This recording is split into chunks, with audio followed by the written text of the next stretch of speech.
Good morning, AIPAC. It's always great to be here. But as I told President Trump yesterday, it's especially great to be in America's capital now that he has recognized Jerusalem as Israel's capital.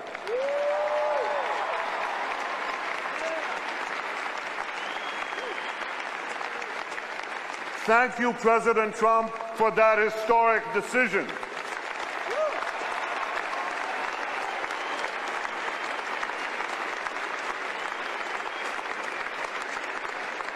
Thank you for announcing another decision to move the American embassy from Tel Aviv to Jerusalem this Independence Day.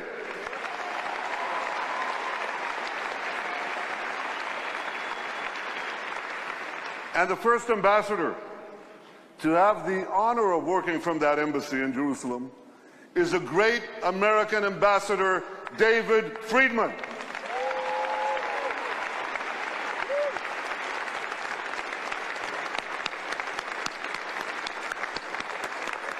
David, thank you for that terrific job that you're doing. And you know who else is doing a terrific job? Israel's ambassador to Washington, Ron Dermer. Stand up, Ron.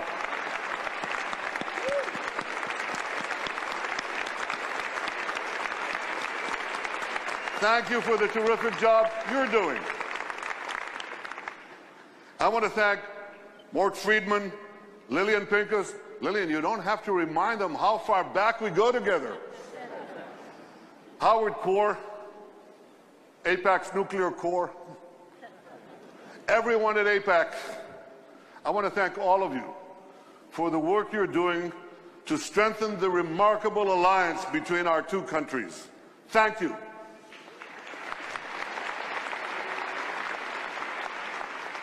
I want to acknowledge the Israeli ministers, Israel's representatives here in the United States and the United Nations, the Mayor of Jerusalem, the many members of Congress, and the former leaders of countries who are here. In particular, I want to acknowledge my friend, a great champion of Israel, the former Prime Minister of Canada, Stephen Harper. Stephen, stand up, please.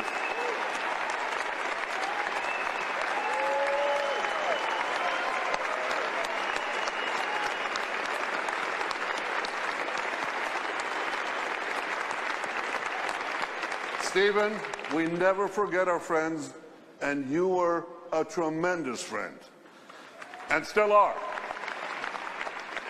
And finally, I want to thank the 4,000 students who are here with us today.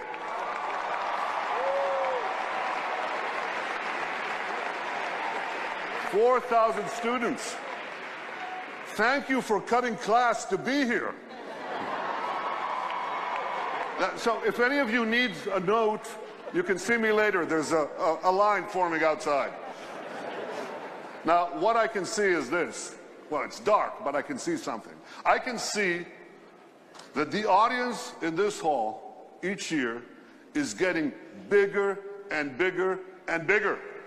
18,000 strong. I want to see all of you, and I can't. I don't want to stand behind this podium. Is it okay? What the heck? I'm the Prime Minister.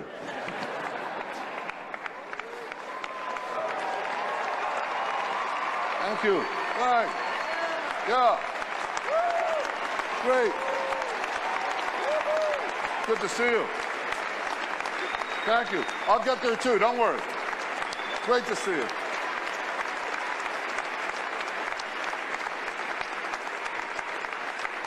Thank you. So today, I want to ask you, you remember that great Clint Eastwood movie, The Good, the Bad, and the Ugly? Well, I want to talk about the good, the bad, and the beautiful. The good are all the good things that we are doing in Israel, that are helping make the world a better place. The bad are all the bad things that malevolent forces are trying to do to Israel and to the world. And specifically, I'm talking about Iran. And the beautiful, well, that I'll leave to the last. So first, the good news. Israel has never been stronger militarily. Tremendously strong.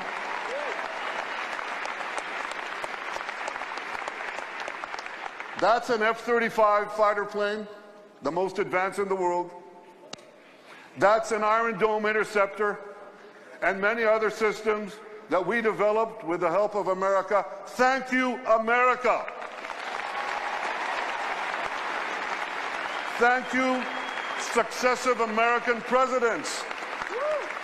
Thank you, Congress, Republicans and Democrats alike.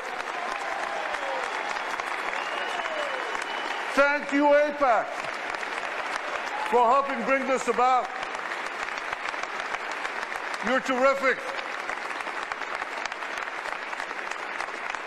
And this incredible military is buttressed by superb intelligence, unmatched in the world. Can you see me? I can hardly see you. I have to get closer. Yeah, I see you. That's good. Superb intelligence. You know, in the last few years, Israel's incredible intelligence services have foiled dozens of major terrorist attacks across the world in dozens of countries. That plane, a plane like that, could have been blown out of the sky if it weren't for Israeli intelligence. A plane heading from Australia to the Persian Gulf. You're boarding planes when you leave this place. You are safer because of Israeli intelligence. It not only protects Israeli lives, it protects innocent lives around the world.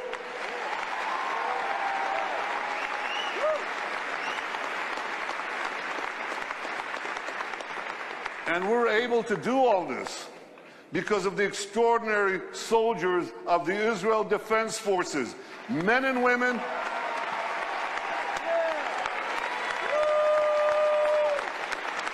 Just look at them. Men and women, black and white, religious and secular, gay and straight, Jews, Muslims, Christians, Druze, Circassians. They come from different backgrounds, but they're united with a common mission to protect the state of Israel. They keep us safe.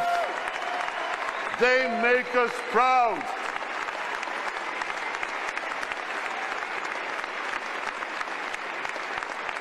Thank you.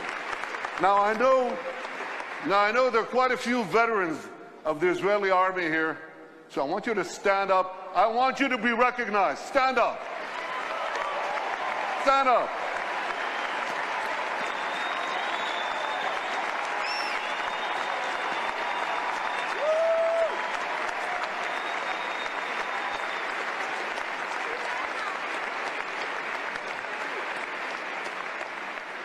But the good news doesn't stop merely with Israel's strong military. It continues with Israel's strong economy. It's a tremendously strong economy. And I'll tell you, we made it stronger by moving Israel to free market principles, which unleashed the spark of genius embedded in our people into innovation, entrepreneurship. And there's a revolution taking place. This couldn't happen at the better time. Look at the 10 leading companies in 2006. 5 energy companies, one IT company, Microsoft. And a mere 10 years later, 2016, a blink of an eye in historical terms, it's completely reversed. 5 IT companies, 1 energy company left. The true wealth is in innovation. You know these companies, Apple, Google, Microsoft, Amazon, Facebook. Guess what? They all have research centers in Israel. All of them.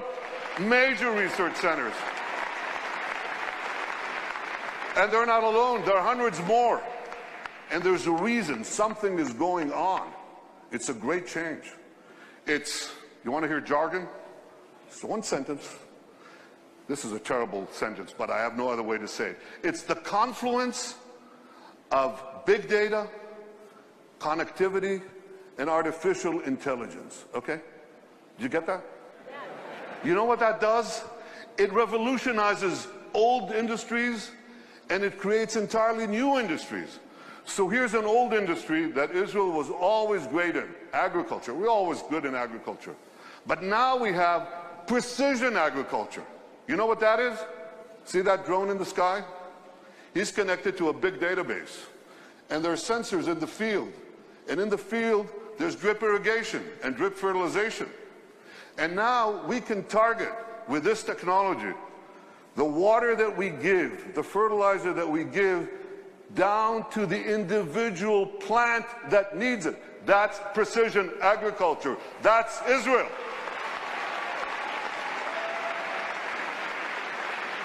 Unbelievable.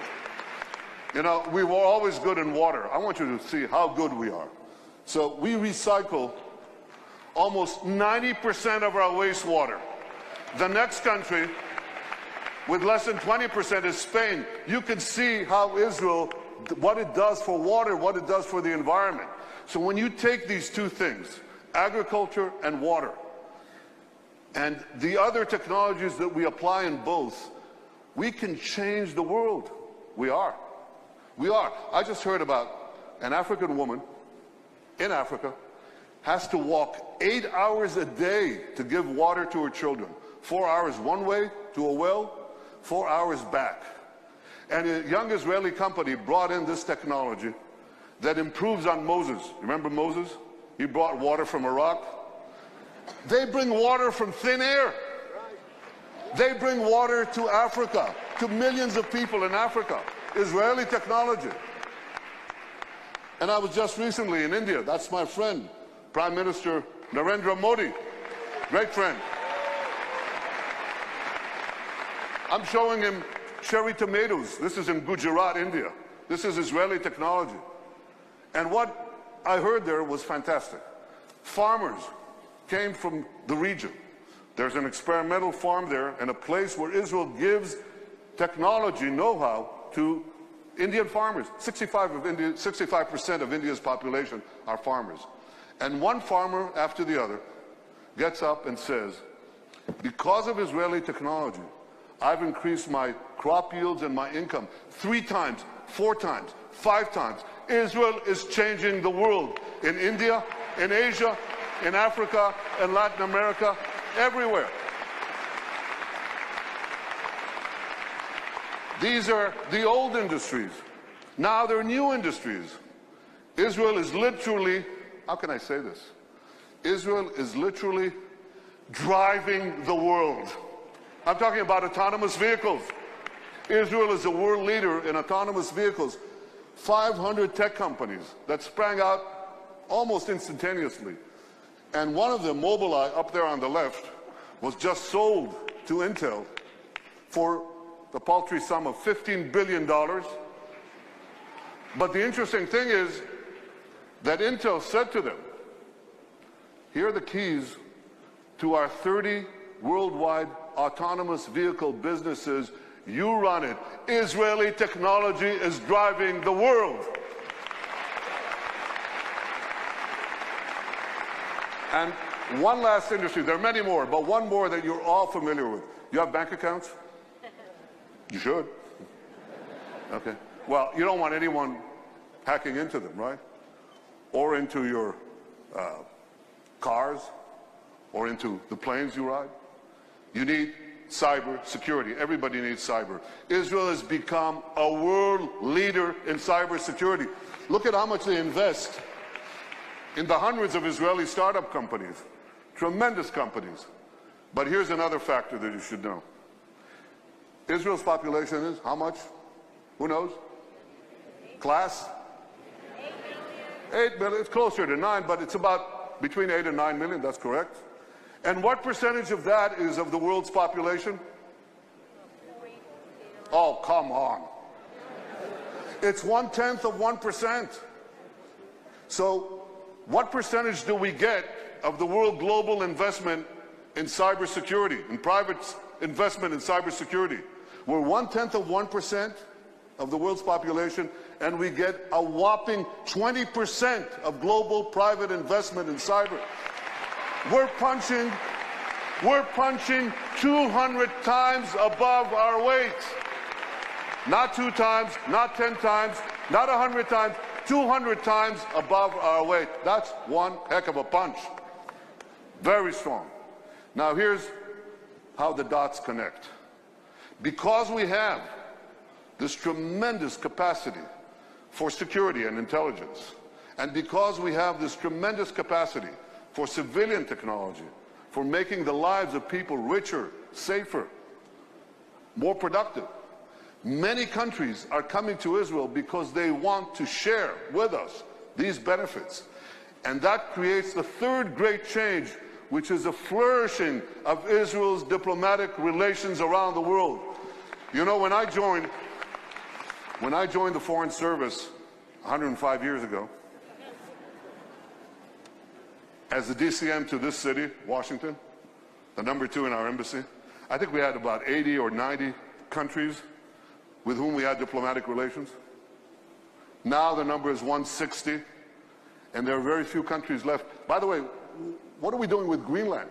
We got to do something with Greenland. Where's my advanced team? Go to Greenland. They must have some satellite needs or something that we could do there. But we are coloring the world blue. I've been to Africa 3 times in 18 months. I've been to South America, Latin America. Can you imagine? In the 70 years of history of Israel, a prime minister of Israel never went south of Texas? I mean, I love Texas, but... Yeah, I do. But we went to Argentina. We went to Argentina, to Colombia, to Mexico, and they say, come back, we want more. That is changing. All these countries are coming to us. India, China, Mongolia, Kazakhstan, all of them. Azerbaijan, Muslim countries. First time I visited Australia, tremendous. It's far away though. So we're coloring the world blue. And you know what? The numbers, you remember people talked about Israel's isolation? Remember that? Israel's isolation? Pretty soon, the countries that don't have relations with us, they're going to be isolated.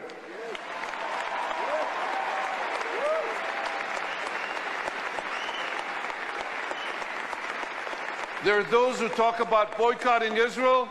We'll boycott them.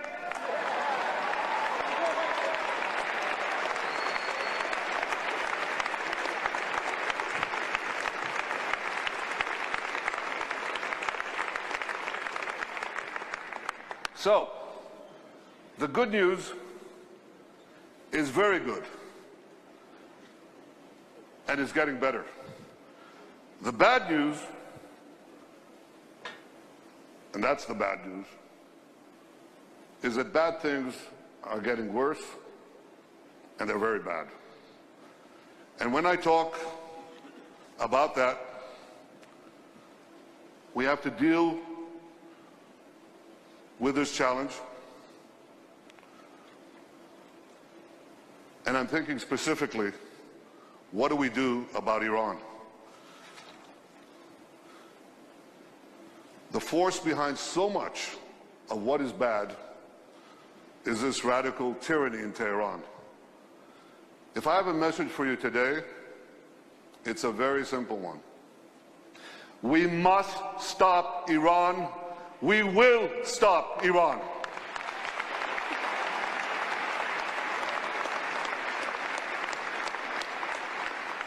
When I last spoke here, I tried to warn the world about a nuclear deal that was a threat to the survival of Israel, the security of the region, the peace of the world. I warned that Iran's regime had repeatedly lied to the international community, that it could not be trusted. I warned that the deal gives Iran a clear path towards developing a nuclear arsenal in little more than a decade. and I warned that by removing Iran's sanctions, Iran's regime would not become more moderate and peaceful, but more extreme and belligerent, much more dangerous. And ladies and gentlemen, that's exactly what has happened. Here is what Iran is doing today. Can you enlarge that? No? Can you see that? Yeah, okay. Well, darkness is descending on our region. Iran is building an aggressive empire. Iran, Iraq, Syria, Lebanon, Gaza, Yemen, more to come. Now Iran is seeking to build permanent military bases in Syria, seeking to create a land bridge from Tartus, from Tehran to Tartus on the Mediterranean, and in addition to moving its army, its air force, its navy to Syria to be able to attack Israel from closer hand, it's also seeking to develop, to build precision-guided missile factories in Syria, in Lebanon, against Israel. I will not let that happen. We will not let that happen. We must stop Iran. We will stop Iran.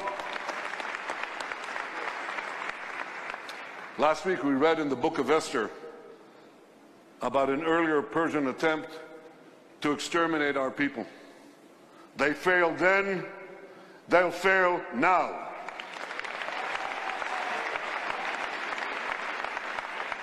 We will never let Iran develop nuclear weapons. Not now, not in 10 years, not ever.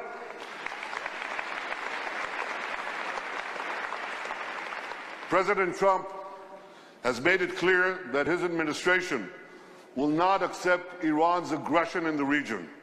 He has made clear that he too will never accept a nuclear-armed Iran. That is the right policy. I salute President Trump on this.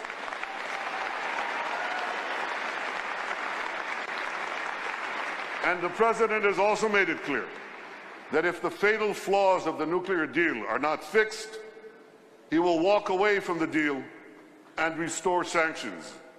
Israel will be right there by American side, and let me tell you, so will other countries in the region.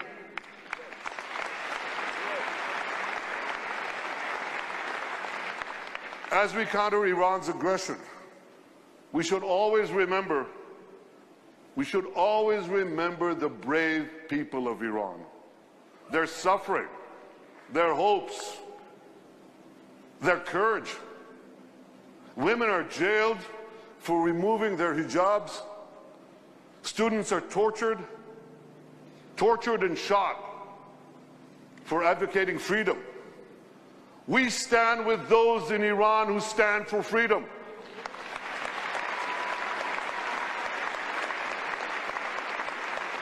Now, I believe that a day will come when this horrible tyranny will disappear, will perish from the earth, and at that point the historic friendship between the people of Israel and the people of Persia will be reestablished. Today we have Haman, Haman. Tomorrow we'll have Cyrus. And friendship and peace. My friends, as we work together to confront the bad, there's also potential to advance the good that paradoxically comes from the bad. Because most of the state in our region know, they know very well, believe me, that Israel is not their enemy, but their indispensable ally in confronting our common challenges and seizing our common opportunities. This is true for Egypt and Jordan, Israel's longtime peace partners, but it's also true for many other Arab countries in the Middle East. Israel remains committed to achieving peace with all our neighbors, including the Palestinians. President Trump has made it clear that he is committed to peace. I have made it clear that I'm committed to peace. We appreciate the efforts of President Trump's superb team, Jared Kushner, Jason Greenblatt, and Ambassador David Friedman. Thank you all. Thank you all for your hard work for peace. But to get peace, President Abbas has to embrace peace and to stop supporting terror.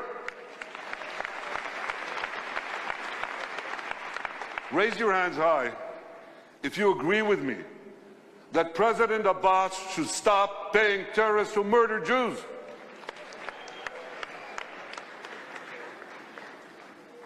You know how much he pays? He pays about $350 million a year to terrorists and their families each year. That's about a little less than 10% of the total Palestinian budget. That's an incredible number. He pays Hakeem Awad. Hakeem Awad is the terrorist who murdered this beautiful family of Ehud and Ruth Fogel and their 3 children, including a 3-month-old baby girl, Hadass. So he pays Hakeem Hadass, this murderer, and over the lifetime of this killer, he will be receiving $2 million. I have a message for President Abbas. Stop paying terrorists.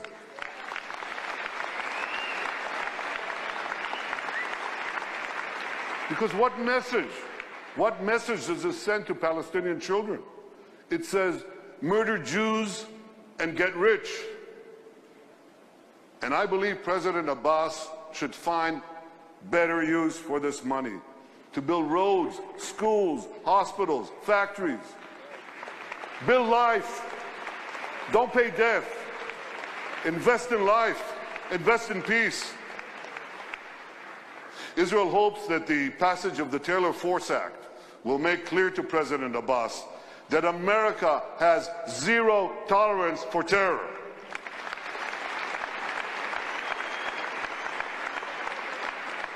Ladies and gentlemen, I've spoken about the good and the bad.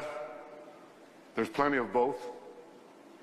But I want to end with a few words about the beautiful. Oh, that's very kind of you. That's very kind of you. I love you too. Thank you. Who planted her? I'm talking about the beautiful alliance between Israel and the United States of America.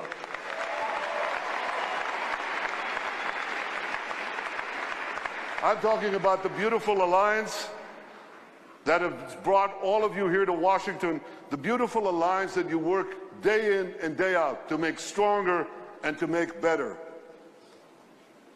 What is this beautiful alliance made of? It's made of our shared values. That's the wellspring of the great alliance between our two countries. And all you have to do is leave this room, leave this hall, and you walk around a few blocks from here, and you see these majestic monuments. You can learn from them all about our common values. You know, they come from a certain book, a great book, a good book. It's called the Bible. It said that all of us are created in the image of God. And those words inspired Jefferson when he declared in the Declaration of Independence that all men are created equal, all women too, by the way.